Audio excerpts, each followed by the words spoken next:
In the first video I did on Summer, we saw one huge red flag for abuse, in my opinion, which was the shaved head. Here in this video, we have a second huge red flag for abuse. And I don't think it's a coincidence that even in this short interview, we're only 10 minutes in, there are two giant red flags for abuse. And we shouldn't let these slide by easily, because we've never seen red flags like this in any of my other videos. How do you spot a contradiction? I'm Deception Detective. I'm an attorney trained in statement analysis, and this channel exists to expose lies and manipulation. Before we proceed, please hit the like, subscribe, and notification bell.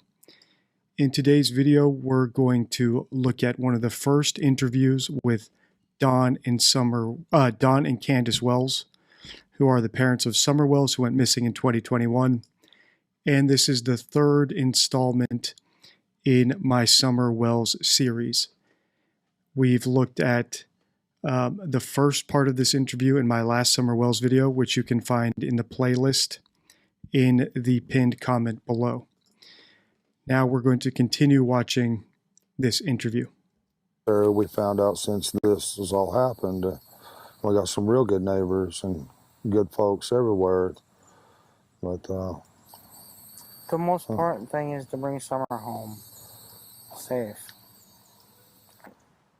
I'm sorry that you feel this way about us, but we love our children with everything we have. We've never went without. One of the frustrating things about this video is that it looks like the interviewer has cut out their questions. So for example, we can infer what was asked here, but we don't actually have it on record. So let's listen to what I think she was asked about people who doubt their story, or people who suspect them of killing or getting rid of their daughter.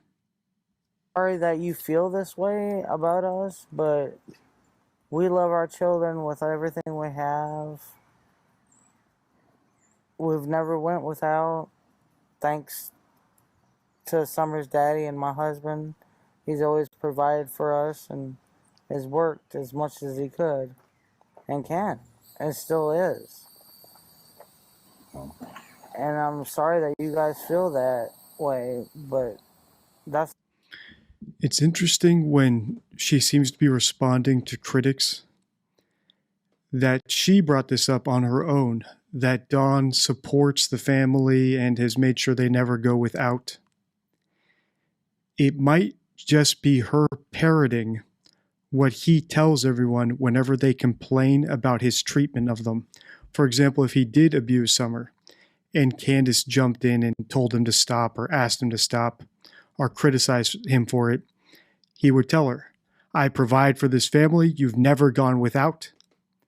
So how dare you question me or not let me enjoy myself? It's interesting that she brings that up unprompted, which is why I'm pointing it out. As he could and can and still is. And I'm sorry that you guys feel that way, but that's my baby, and nobody would ever treat her like that as long as I was around. All right, so then she said nobody would ever treat Summer like that as long as I was around. How was Summer being treated? There's actually a lot to unpack here in this response. Let's back it up. And let's listen again.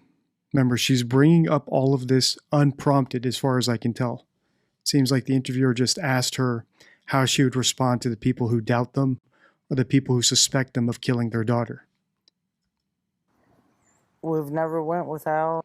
And this is one of the benefits of what I do, deception detection, using statement analysis, context, empirical studies of how people react to extreme situations, because we can listen to what people say unprompted.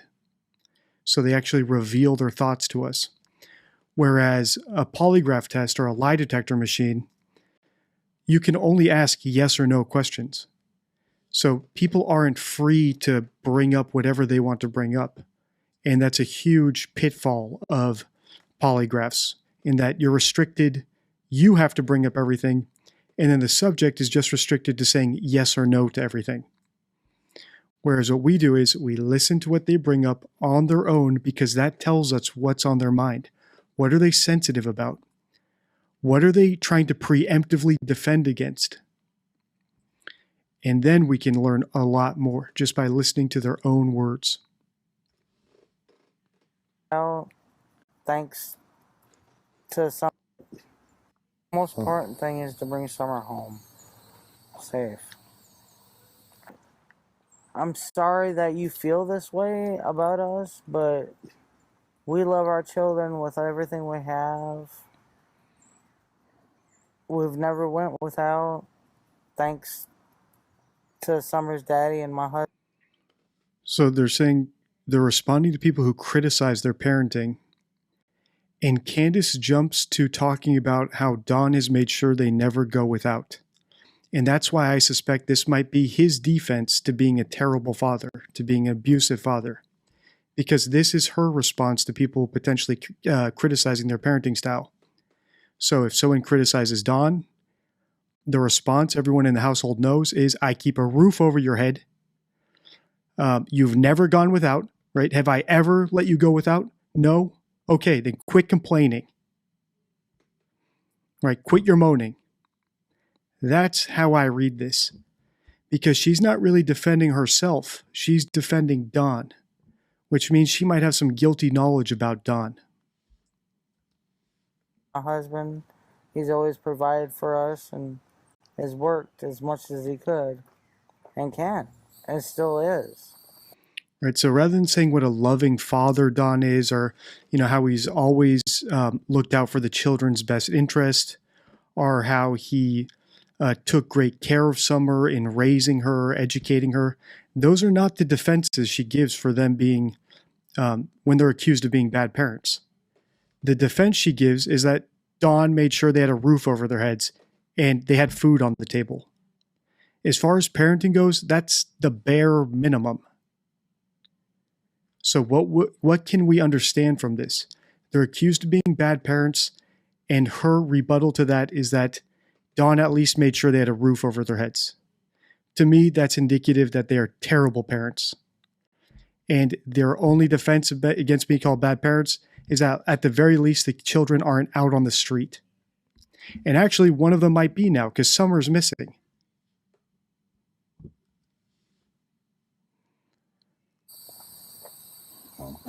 And I'm sorry that you guys feel that way, but that's my baby, and nobody would ever treat her like that. As long. All right, now she's saying nobody would ever treat her like that. So we can assume that she's talking about a hypothetical, right? Nobody would ever treat Summer in a bad way, maybe abusively, corporal punishment, starving her, all the stuff that we saw in my Ruby Frankie video and earlier in this series, right? Stuff that we saw Don talking about on his own in Can Suspects Project Their Guilt? So Candace frames it as a hypothetical, right? So nobody would ever treat Summer that way. Nobody would ever treat her abusively or, neglectfully. But then she messes up, if I heard correctly. So she put in the hypothetical, nobody would ever treat Summer poorly. As long as I was around. And then she goes into past tense. Nobody would ever treat Summer poorly as long as I was around. That tells us that she's talking about events that actually happened in the past. If this were all hypothetical, we'd expect her to say, nobody would ever treat Summer that way if I were around. But that's not what she said. She started off hypothetically, and then she contradicted herself. She accidentally slipped into the past tense because she's talking about real events. And I think what she's saying is she knows Don abused Summer, But as long as Candace was around, she tried to put a stop to it, or at least minimize it as much as she could. That's what I think. And if you've seen my earlier video, I think that Candace shaved Summer's head in an attempt to actually reduce the chance of her getting abused by Dawn in order to make Summer a little bit less attractive. As sick as all that is, right? To analyze this case, you have to go to a deep, dark place in your mind in order to get into their mindset. I also had some comments on my previous video about Summer's shaved head, where people said that, actually the parents said Summer's head was shaved because of lice. But that's not what they said in the interview. In the first part of this interview, they said Summer wanted her head shaved because she was a tomboy. They didn't mention anything about lice. So if they retroactively tell some lie to explain the shaved head, you have to be smart enough not to fall for that, right? They're expecting people to naively fall for any little thing they say down the road to cover up a past lie. Because as we've seen, their story is already full of inconsistencies. We've only analyzed the first 5 minutes of this interview. I've already done 1 hour of catching inconsistencies, and I'm sure we're going to catch a lot more coming up. So as far as the lice thing goes, unless all the children had shaved heads, the lice is just another bad lie. These are not good liars. If you're falling for their lies, you have to be a little bit more skeptical about what people are telling you. If Summer had lice and they shaved her head, why would they? A, they could just tell us they shaved her head because of lice. B, if they were lying about it, then, well, first of all, if they were telling the truth, all the boys would have had shaved heads as well. I'm looking at Candace right here. She has a full head of hair. Dawn had hair. This is 2 weeks after Summer went missing. Summer went missing with the shaved head. The lice thing is just another weak sauce lie. Ever. She loves to. And all that is to say, I know I went off on a tangent there, that Candace is saying here that she knows for a fact that Summer was abused because she talked about it in the past tense. And she tells us that as long as she was in the room, she did her best to make sure it didn't happen. Whether or not that's true, I don't know. But what the takeaway is, she's talking about Summer being treated poorly in the past tense. And I believe her. I'd take her at her word. That's the other thing about what we're doing here as far as the statement analysis goes. We're not going into this saying, okay, we're going to get these parents. We're not even saying we're going to interpret their words to find the hidden meanings. We're literally listening to what they say, and I'm just pointing out what they say. That's all I'm doing. I'm listening very closely and pointing out the things they say. She loves to dance. She would always want me. She says, "Daddy, hold my hand so I can twirl," and she would just like to twirl and twirl and twirl until my arm got tired, you know. But and you know, I put out there that one of Summer's favorite songs was Godzilla, and they say, you know, and they're jumping all over me about past tense was, you know. Well, I'm sorry about that. So here Don is saying that people are jumping all over him because he's talking about Summer in the past tense. And this is a popular thing, right? Everyone knows this. If a parent talks about their missing child in the past tense, it usually means that they know the kid is dead. And this is because of cases like Susan Smith, who drowned her kids. She talked about the kids in the past tense, right? She said that someone carjacked her with her kids in the backseat. The kids were missing, but whenever she spoke about the kids, she spoke about them in the past tense. And it was later revealed that she drowned her own children. So it's well known because how famous that case was. So people know, okay, if I do kill my kid or give my kid away or something happens to my kid and I want to cover it up, I really shouldn't talk about my kid in the past tense. But as I've pointed out here, these parents are low IQ. These are very bad liars. And that's also why there's so much material from them. Because they can't lie well, to me, it looks like, and based on the comments I've seen, they try to flood the internet with narratives, with stories, so that you can't tell where they screwed up and where they didn't, because they've got 10 different explanations for everything. And this reminds me of trolls, like the video game cheaters I used to analyze in the past, or Liver King, where they were also bad liars. So what they would do is they would joke about the lie. Like, you think I take steroids?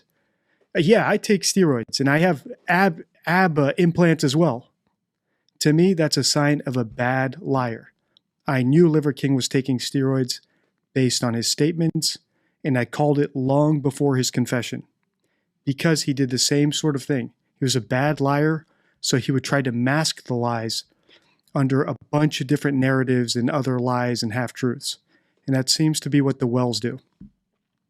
So when I see people commenting a million different things, you need to check out this phone call, that phone call, this interview they did where they said that, and this guy said this. All that is noise. It's all a distraction. We already have them dead to rights within 5 minutes. I've analyzed 6 minutes of this interview. I've already seen enough inconsistencies for me to know that they know something. They have guilty knowledge. And as I always say, this is my opinion. It's not my job to go prosecute them, but I'm putting my opinion out there, my expert opinion. Maybe someone will see it and pick it up. But already we're just listening to their exact words. I don't need to talk to anybody else or hear Don's later explanations of events. He's already screwed up here. I got him dead to rights already.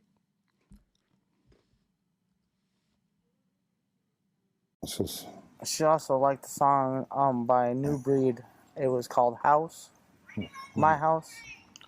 The other thing about Don saying, we're speaking about our past tense, I'm sorry about that. It shows that he's aware of his words. So he's actually listening to what he's saying. He's not being fully candid with us. He's aware he spoke about her in the past tense. He knows that's a red flag. That's why he's mentioning it. Well, I did talk about her in the past tense. I'm sorry about that.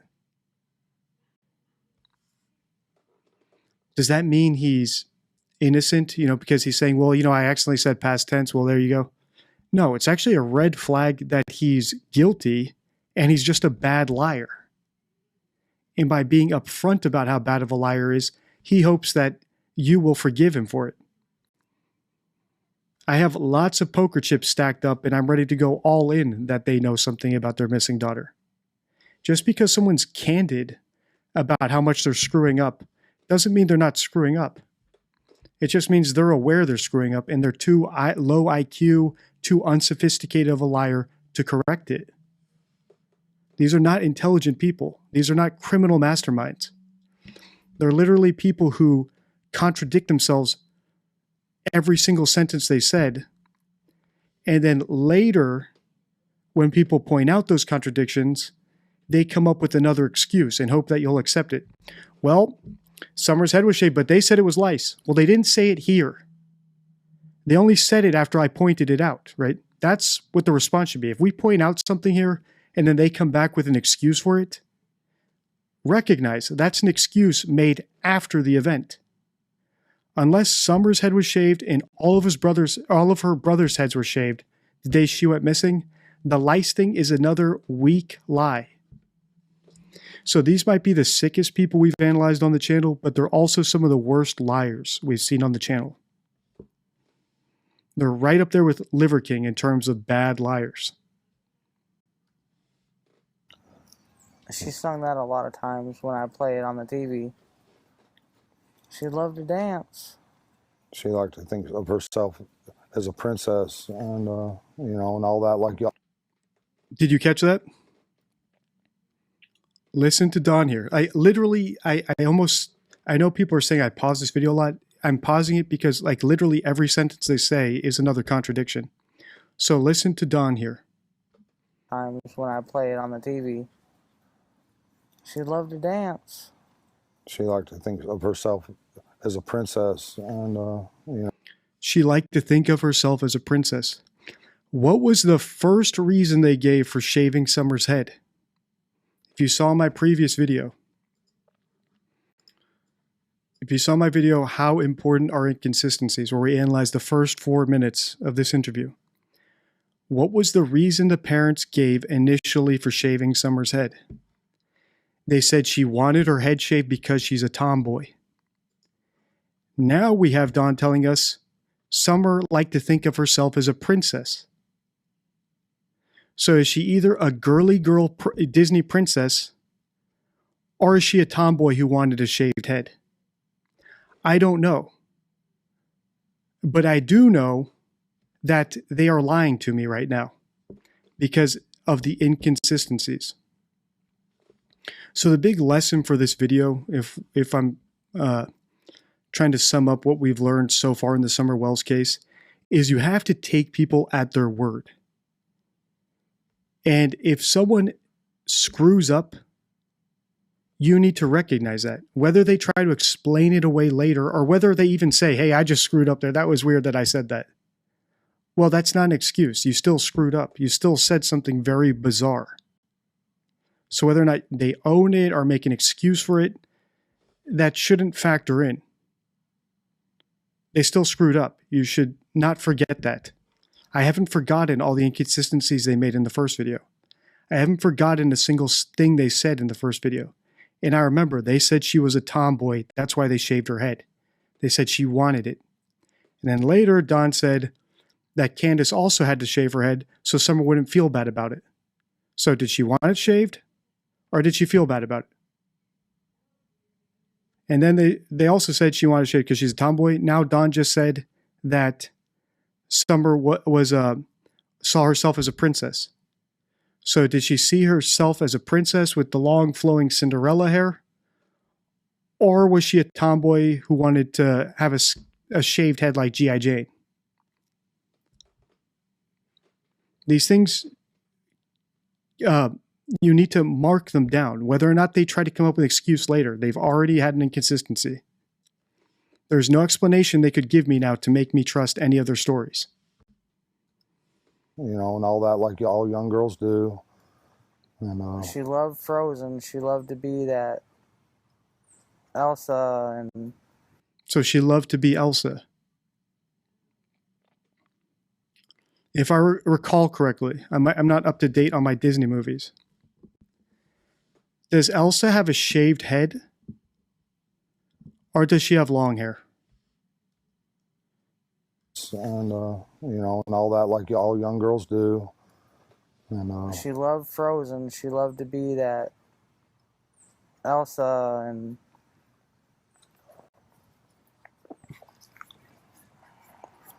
I think she really loved to be in church because she felt a lot of love. All right, so regarding the hair shaving, it might seem like a minor point, but I think it's very revealing. If you saw my first video, the three reasons I think Summer's head was shaved, none of them are good. And now we've seen multiple inconsistencies about that head shaving story, which is very, very concerning for me. Now Dawn is talking about church.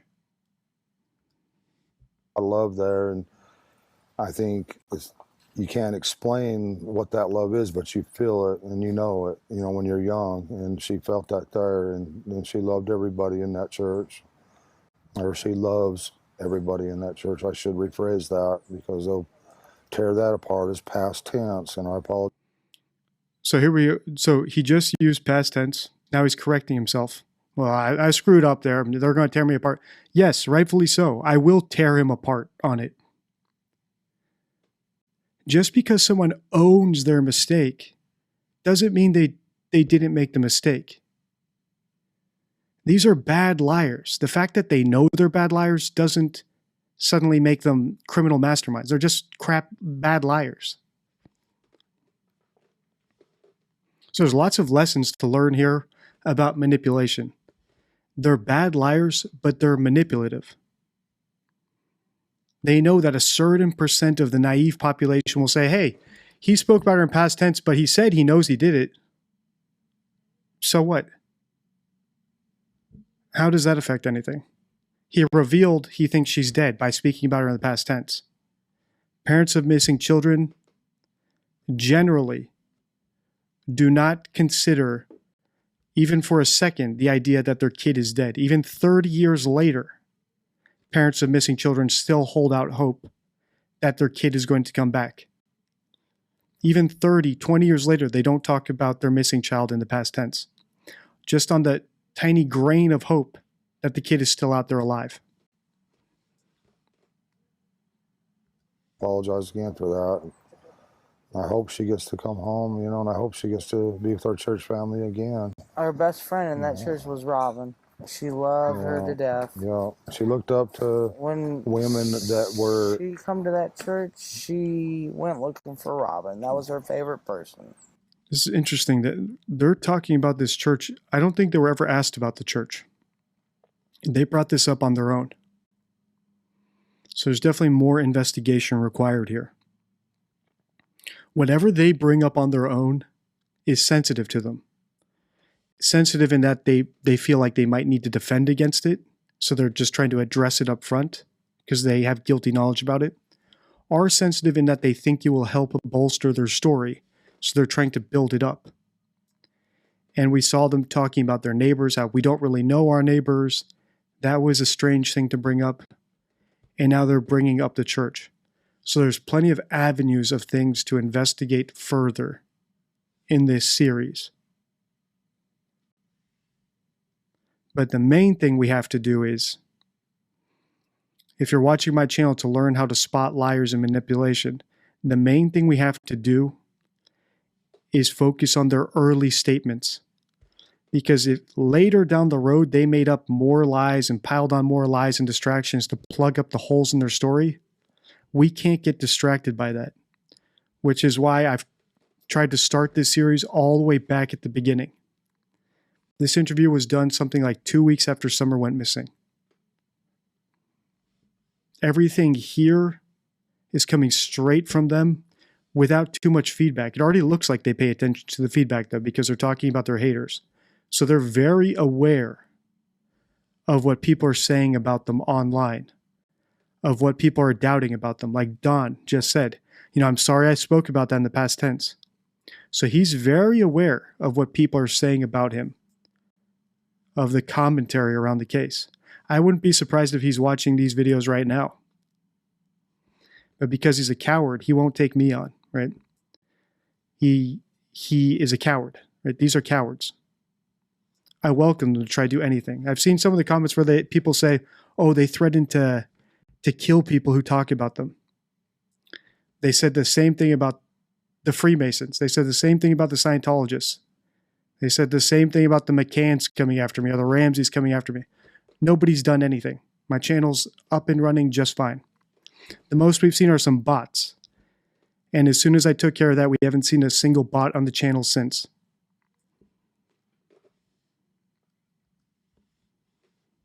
Any woman that was professional, that was pretty, yeah, beautiful. she looked up to those kind of women. She, they were the word I'm looking for, I can't think of it, but she looked. I wonder if this is more ingratiation. As I mentioned in the previous video, one sign of a liar is ingratiation, where they try to get people in power to like them. And we saw Don ingratiate himself with the police, where he was saying, we thank the officers for searching. I feel so bad for them that they're out there looking for my daughter. That's not how actual parents of missing children talk, especially when the police haven't found their kid for 2 weeks. Typically, parents of missing children are very impatient and actually kind of rude with the police. And if you saw my video about actual parents of missing children, you will have seen how Gannon Stouch's mother talked in a press conference when the police hadn't found her kid in weeks. Right? In that press conference, she actually pointed to one of the detectives and said, "You told me 9 times out of 10 you find those kids. You promised me. So go find Gannon." Right? Was that rude? Yes. But that's how actual parents of missing children act. They're not here to be polite. They're not thanking the police for giving it a college try. Every day that goes by that the police have not found their kid, they're frustrated and and disillusioned and impatient. The other thing she did was she begged. So she didn't say, please find my kid, right? She said, please, anyone out there, anything, I don't care what it is, tell me, right? So they beg, they cajole, they bully, they do everything they can.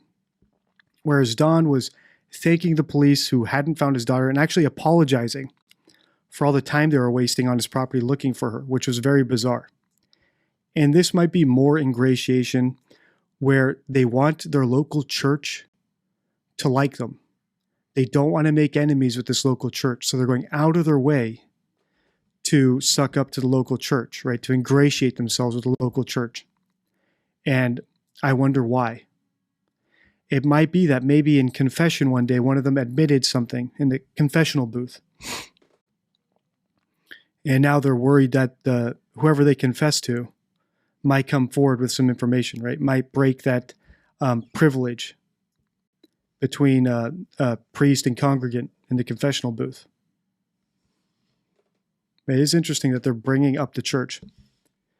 If I were, let's say someone hired me as a PI to go investigate this case and, allocated me $100,000 to go search for Summer.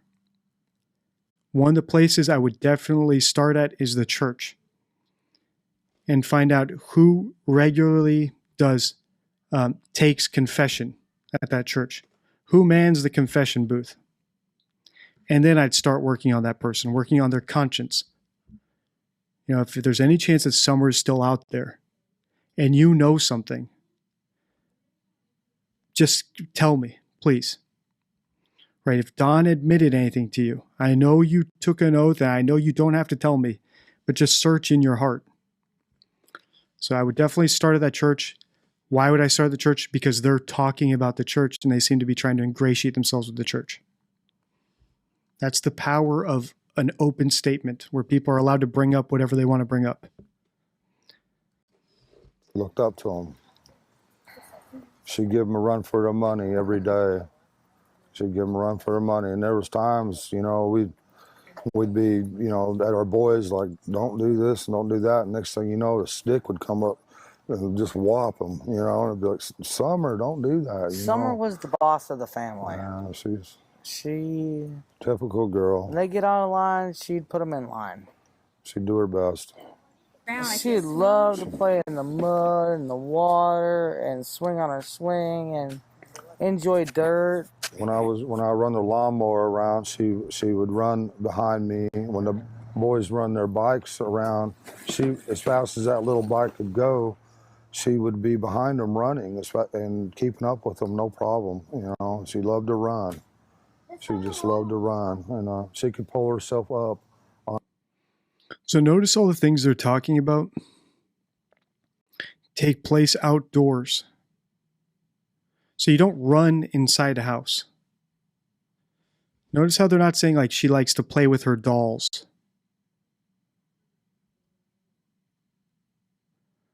Or likes to watch TV. Lots of the stuff she does, it seems she likes to be outside of the house. Why would a little girl want to be outside of the house all the time? So just listen to the activities they talk about. And ask yourself as you listen, are any of these activities indoor activities or are they all outdoor activities? And if they are all outdoor activities, why does Summer like spending so much of her free time outdoors? Just whop them, and be like, Summer, don't do that. Summer was the boss of the family. Yeah, she typical girl. When they get out of line, she'd put them in line. She'd do her best. She'd love to play in the mud and the water and swing on her swing. And all right, so play in the mud, that's outdoor. Swim in the water, that's outdoor. Swing on the swing, that's outdoors. Enjoy dirt. Dirt, that's outdoors. When I run the lawnmower around, she would run lawnmower, that's outdoors. Behind me. When the boys run their bikes around, she, as fast as that little bike could go, she would be behind them running and keeping up with them, no problem. She loved to run. Running, that's outdoors. You don't run around inside the house. You run around outside. She just loved to run, and she could pull herself up on that swing, her full body weight with her 2 hands. And she can do that. None of the other boys can do that, but she can. Was she in school yet? No, No. she's going this year. This was So why would a little girl like to spend so much time outside? For example, ask yourself, what did you like to do when you were 5 years old? When I was 5, I liked to play with toys, with Ninja Turtles. So maybe she's just a really outdoorsy girl, or maybe she likes being outside to be away from her abuser. Maybe she likes to be outdoors because it gets her away from her parents. If the parents are abusive or drunk and violent or loud or strict, it could explain why she likes to spend so much time outside the house.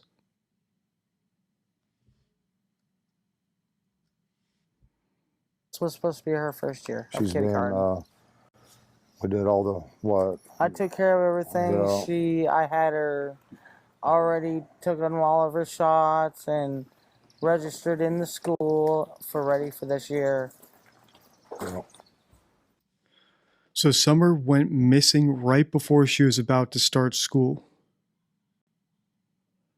which is very interesting timing. Because if she was about to go to school and it was clear she was abused, and it doesn't just have to be physically clear, like a shaved head, which is an indicator of abuse, as I pointed out in my previous video. A little girl with a shaved head is an indicator of a very cruel punishment. It can indicate sexual abuse. It can also indicate negligence. Let's say she had lice and they shaved her hair because of lice. I don't think that's why they shaved her head, though. For me, the lice thing was out in 2 seconds when I saw that both parents had full heads of hair. And when I saw that they lied about the reason for shaving her head. But even if it were true, a kid having their head shaved because of lice is also a sign of negligence, that the kid lives in a derelict, disgusting, dirty house. A house infested with lice. So her showing up to school could have revealed it could have revealed very poor living conditions, and the parents might have been worried that if she did go to school, the teacher might discover that she was abused by the way she acted, by the way she looked, by things she said, by stories she told about her parents, and that CPS would be called and they would get into trouble. So what do you do in that situation? It's possible they killed her, although the fact that they seem to be pushing a narrative of her being dead makes me think that might not be quite what happened. And I do entertain the possibility, and I can't, as I said in my earlier video, I almost can't believe I'm saying it because I like to explain things in the most logical way possible, right? The one that's matches Occam's razor the easiest. But we have heard them talk a lot about money and support for the family and doing what's best for her. And I think that it is possible that they sold off Summer to somebody. Like it's a non-nil possibility. And we've yet to see any situation on my channel where that's actually a possibility, even if it's a tiny possibility. But here it actually is a possibility. Let's say you're predisposed to doing sick things for money, to renting out your children for money. It's not that big of a leap to selling a kid off to someone who really wants her for money, and right before she starts school, when she's about when there is a possibility that you might get exposed for sexual abuse. The timing would line up. It would seem like the best thing to do for you, for the remaining members of the family. So there are some incentives to do it at that time. So I don't think it's a coincidence that Summer was about to start school when she allegedly went missing. Now remember, all of these are just my opinions. I'm just analyzing what they're saying and telling you what I think. It's up to the police to investigate. But I don't think the timing was coincidental. The fact that she went missing allegedly right before she was about to start school does not seem like a coincidence to me. I just never expected for anyone to get a hold of my heart like she has, because I try to guard my heart as much as I can, but she holds my heart in her little hands. It's a bizarre statement to make. He's talking about his own daughter. Why would you guard your heart from your own kid? Summer's his biological daughter. He's talking about how he can't understand how he loves her and talking about guarding his heart. He's talking about Summer the way you would talk about someone who's been burned in a relationship starting to go out and date again. I can't believe I fell in love again. I guarded my heart after that, my last breakup. You don't guard your heart against your kids. You guard your heart against relationships, sexual relationships, romantic relationships. So this is a bizarre statement. And he's made other bizarre statements that I've let slide by in this video. And if you catch them, you can point them out in the comments. If I were to point out every single bizarre thing he says, a video that I already feel like I'm pausing a lot, I would be pausing even more. But feel free, if you notice them and I didn't comment on them, do feel free to drop them in the comments. I try to read every single comment, even if I don't reply. And if you're a member, I definitely read all your comments.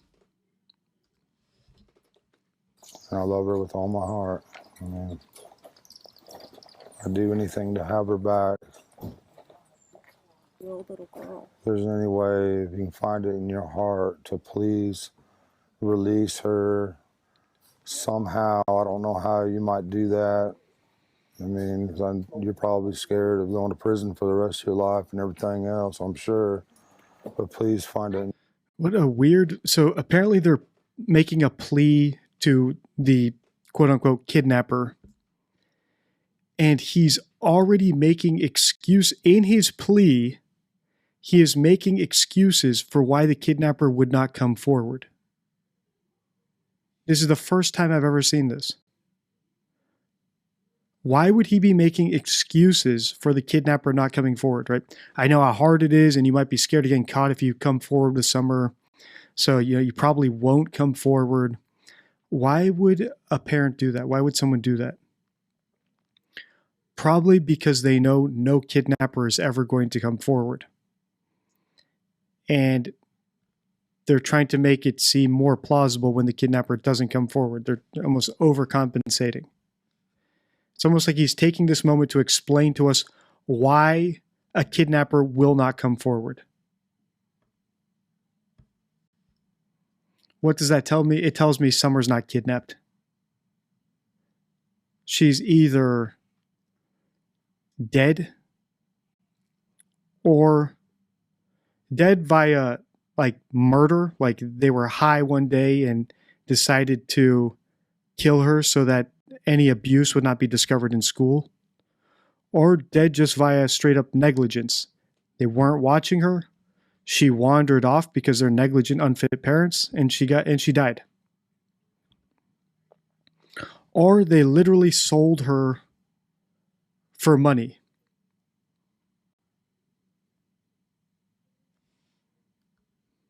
Somehow, I don't know how you might do that.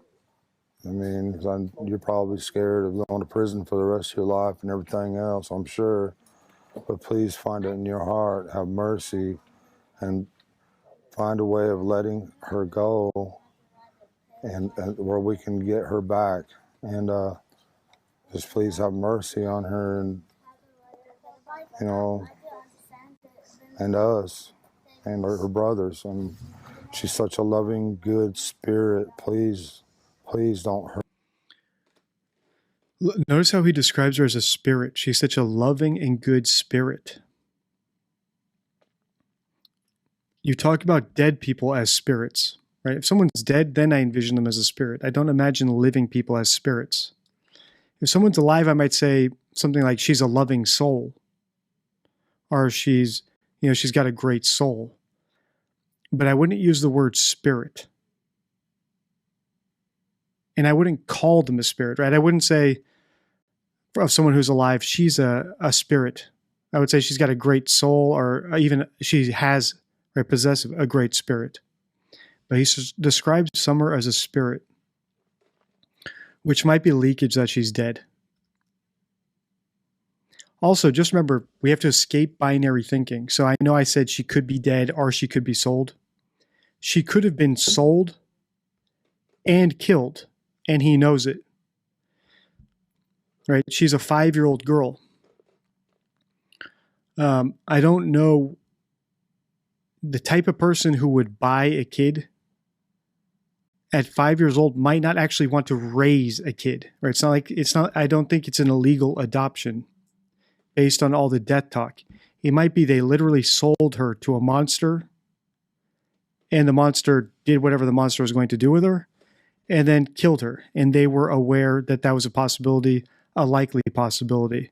So that might be why we're seeing leakage of her being sold off. We're seeing financial leakage, the timing, as well as leakage of her being dead. So both are true. It could be sold and murdered. And I know these might seem like far-fetched, sick theories, but they have to be entertained just because everything is on the table right now. There is no evidence of a kidnapping. If there were, I would jump all over it. That would seem like the most likely scenario, but there is no evidence of that. And the fact that the parents are lying about why her head was shaved. It also seems like the story of the day Summer went missing, it has internal inconsistencies, and it seems to be scripted. The way it's set out sounds like a scripted story. And if you subscribe to the channel, hopefully the algorithm will serve up those videos I did about scripting into your feed, because those are very important videos. They're part of my McCann series, but they're very relevant here in the Summer Wells case, where the story of planting flowers and not seeing her looks to be scripted to me. And as part of the series, I will do one about scripting, but I can't do it yet. I need to see her tell that story 2 or 3 more times just to confirm what I believe, that it is scripted. Find a way of letting her go and where we can get her back. And just please have mercy on her and, and us and her brothers. And she's such a loving, good spirit. Please.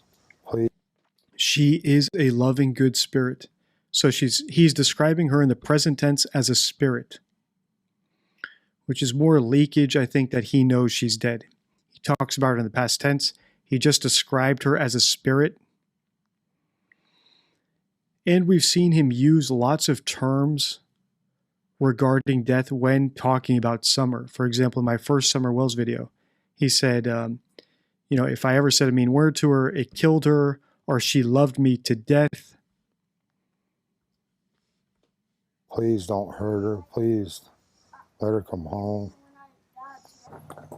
My biggest fear is, her being tormented or locked in a dungeon or basement or something, because she loved to be outside all the time. That was her. More evidence, right? So now he's saying himself that she loved to be outside. And I think this whole theme of her being outside is more evidence that she was abused in the house. Tormented or locked in a... Also, I know I read in the comments that the grandmother lives with them. The grandmother could also be an abuser. I haven't analyzed her, but she's on my short list of people to analyze. So if you have good videos from early on in the case of the grandmother talking about it, I'd be curious to see those. So if you have a link to an early video of the grandmother talking about the day Summer went missing, please send it to me on X or use the contact form at deceptiondeck.com. to send me the link, because if you try to post in the comments, usually what YouTube does is it just deletes the entire comment if it has a link. In a dungeon or basement or something, because she loved to be outside all the time. That was her, unfortunately, her downfall. 'Cause a lot of times the boys would be inside and now we have some victim blaming, that it's her fault that something happened to her because she was outside. we'd be like, "Where's Summer? Why'd you leave her out there alone? Go get Summer now." And that's happened over and over again. And Also, notice how the boys weren't always outside. It was only Summer who was always outside, which is more evidence that the boys were not abused, or at least not to the extent that Summer was. She was the only girl. we'd come out and she would always be close by, but we was always coming up. She had to be outside. She was an outdoor person. And She loved to be outside. And I'm so... Just like the shaved head, this outside stuff is a huge red flag to me. The shaved head was a red flag for abuse, and her always being outside is another red flag for abuse. In the first video I did on Summer, we saw one huge red flag for abuse, in my opinion, which was the shaved head.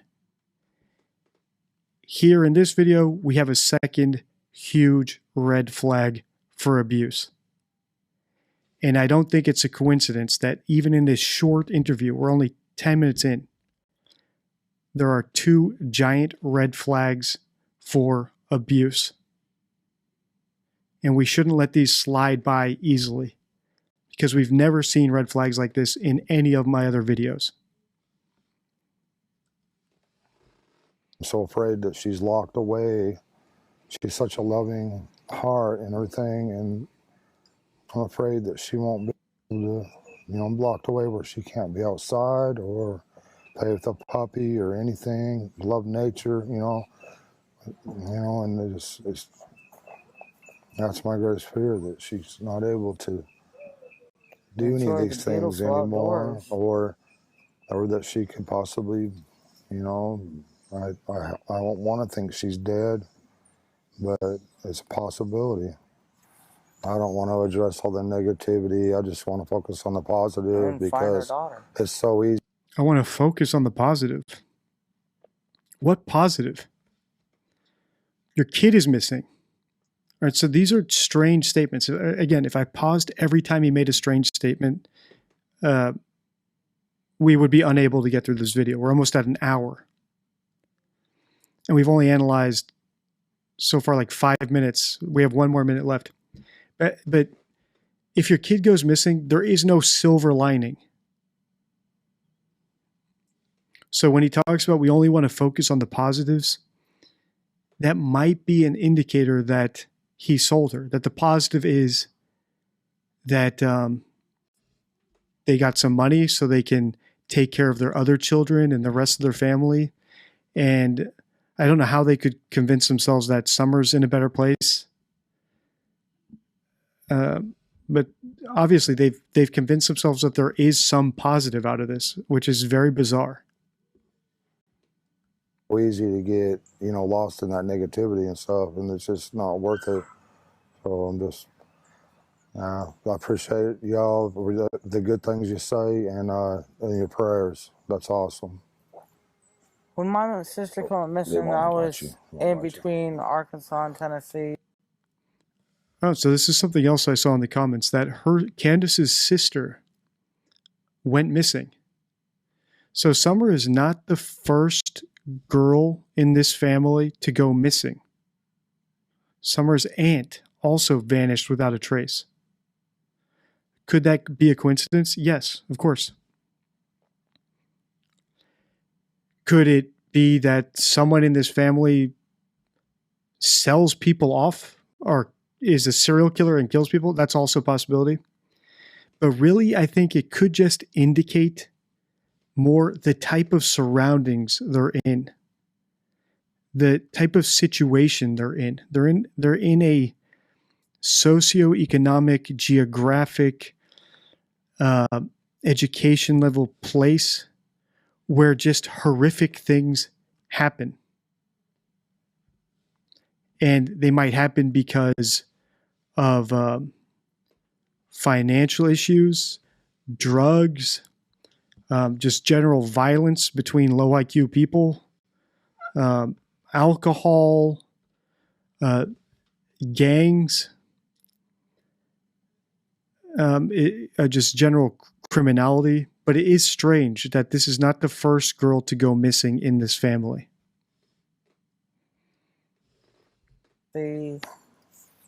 I don't know all of what happened or what did happen,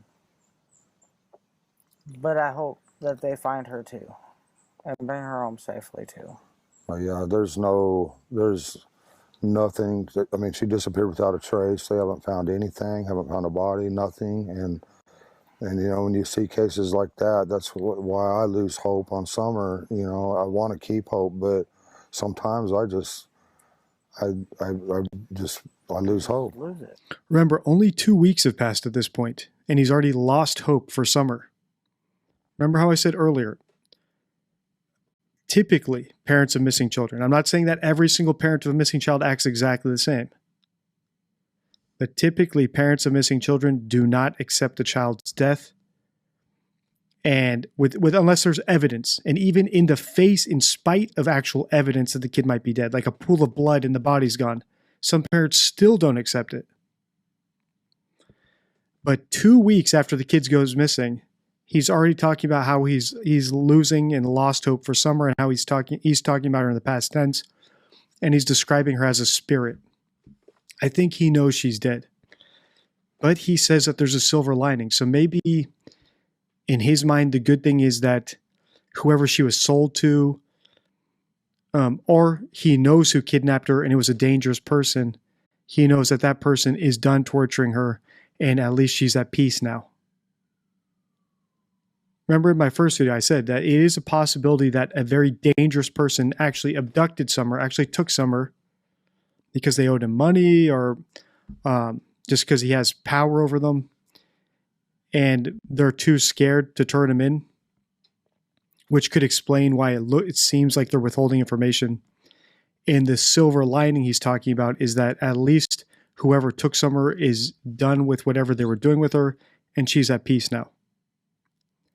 All these possibilities are on the table still, which is why this case is so bizarre, because we can't rule any of it out, because they've given us no reason to rule any of these things out.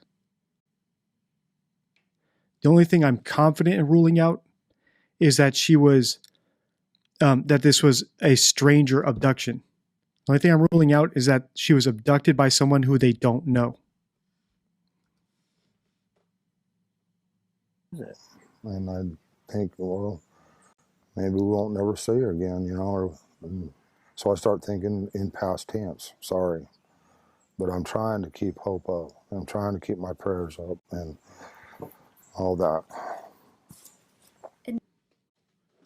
All right, so we finished that video. Now it's time for my favorite part of every video, where we look at the top comments from the last video in the series. So now we're going to look at the top comments from my last Summer Wells video, How Important Are Inconsistencies? All right, so the top comment here is from Abby Newton. The more I hear of the behavior panel's judgments, the less I trust them. I would bet my life on it these two are involved. Look into the family's background, another missing person, S.A., child, M. Some of these words I just can't say because of YouTube.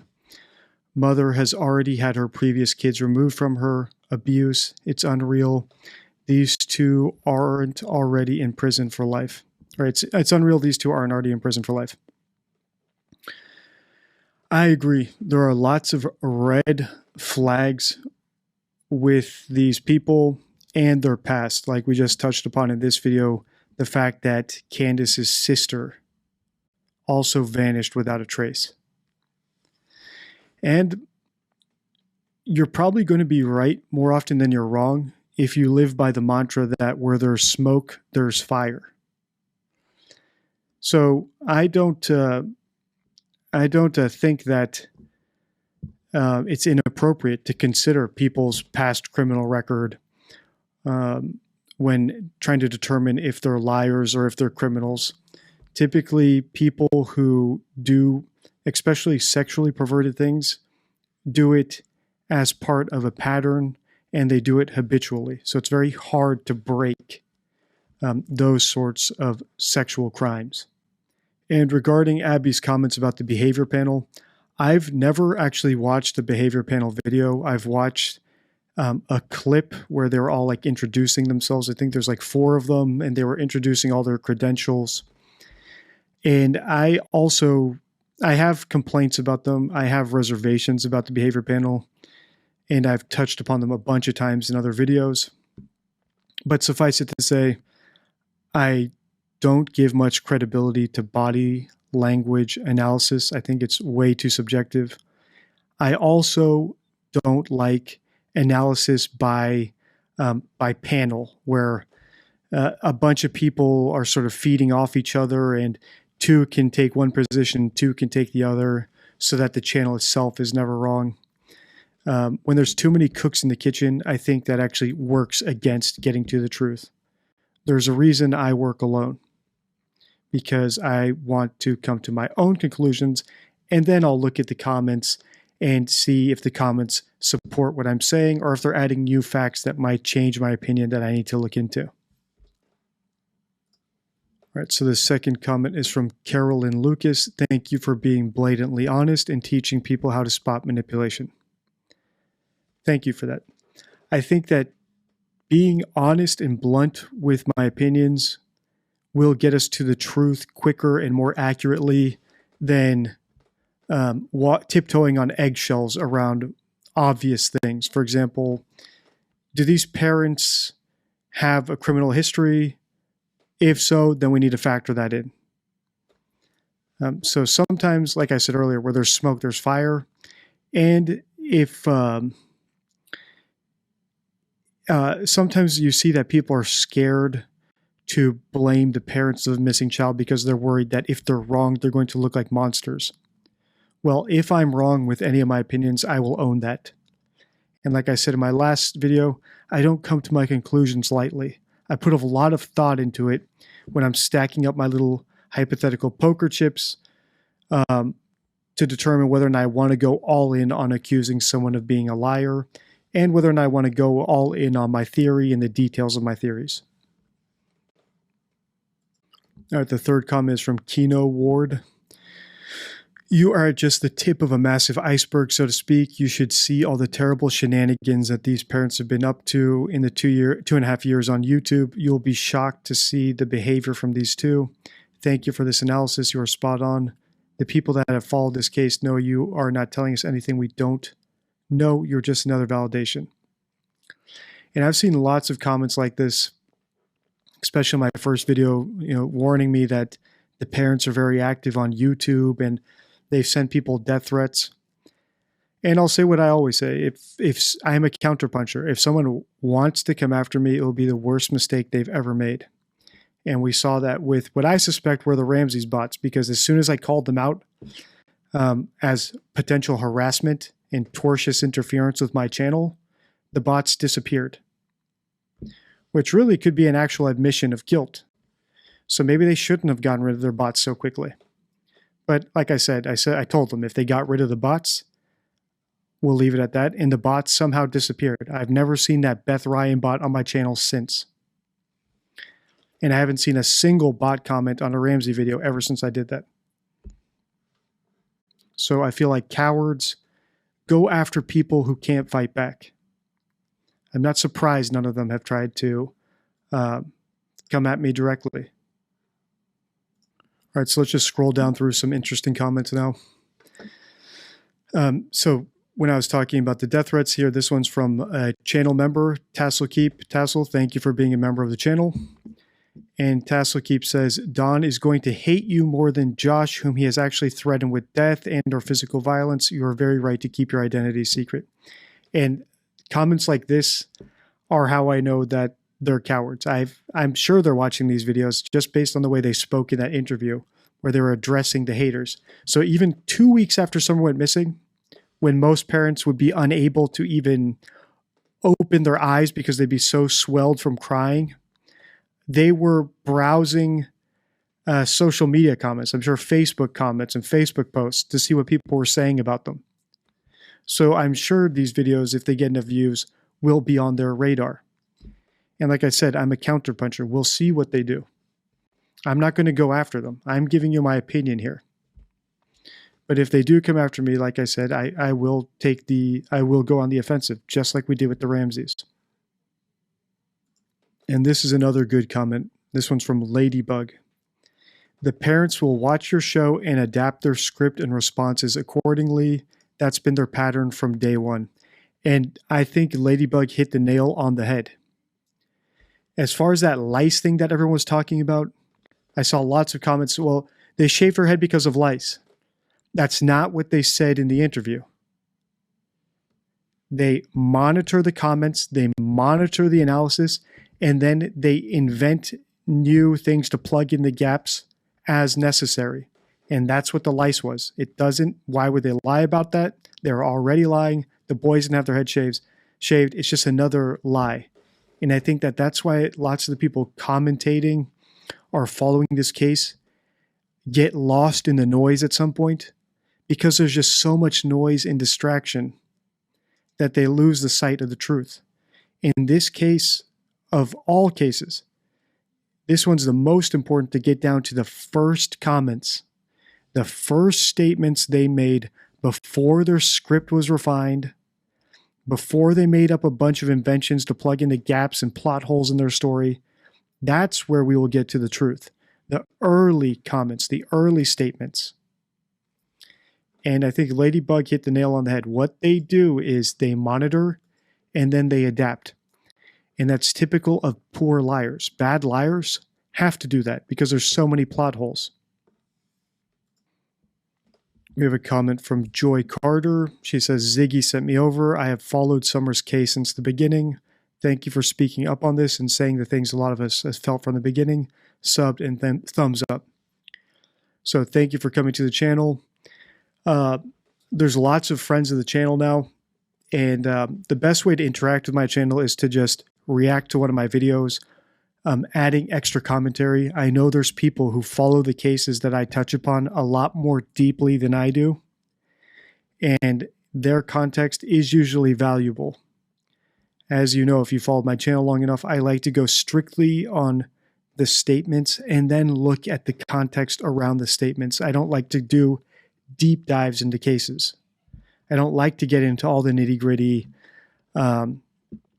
histories and pasts of the people, because I find that it actually biases me and can affect the purity of my analysis. So when it comes to, for example, the gamers I analyze, Bad Boy Beeman is a friend of the channel. When it comes to the McCanns, Pat Brown is a friend of the channel. When it comes to the Summer Wells case, Ziggy is a friend of the channel. And if you have a YouTube channel of your own, if you want to interact with me and provide context, the best way to communicate with me is in public by making a video, tag me on it. And if it's good and adds good insight, then I'll make a video reacting to it the way I did with Pat Brown. All right, so let's wrap up this comment section with this comment from X86, a channel member. Thank you, X. And he says, I think the behavior panel just doesn't like to rock the boat. Saying they may be innocent isn't really saying anything. You're either pregnant or not pregnant. And I agree. I think that lots of commentators, what they do is they give milquetoast opinions, or they waffle, or they sit on the fence because they don't want to get in trouble with their sponsors or advertisers, or they're afraid of getting sued, they're afraid of getting doxxed, or they're just afraid of their followers or the people on their channel calling them unsympathetic, or accusing them of making profit off of someone else's grief. So they shame them into getting off a topic. And actually, I have a quick little thing I'll show you right now to give you my opinion and why I think my channel is different. And here it is. We'll do a quick. So here's something I posted on X the other day. Little video. I titled it Jerry McCann warning Candace Wells about my channel. And here's how any hoaxer or liar or criminal who thinks that they can scare me off a case should be talking to each other. That Terminator is out there. It can't be bargained with. It can't be reasoned with. It doesn't feel pity or remorse or fear. And it absolutely will not stop. Ever. That Terminator is out. And that's basically the ethos of my channel. Unlike Behavior Panel or commentators who are afraid to make state strong opinions, I can't be scared off. I can't be bought. I don't have advertisers. I don't have sponsors. I don't give out my identity, so I can't be doxxed. I will go after whatever case I believe needs to be pointed out and called out, and I won't stop for anything. Until next time, stay true.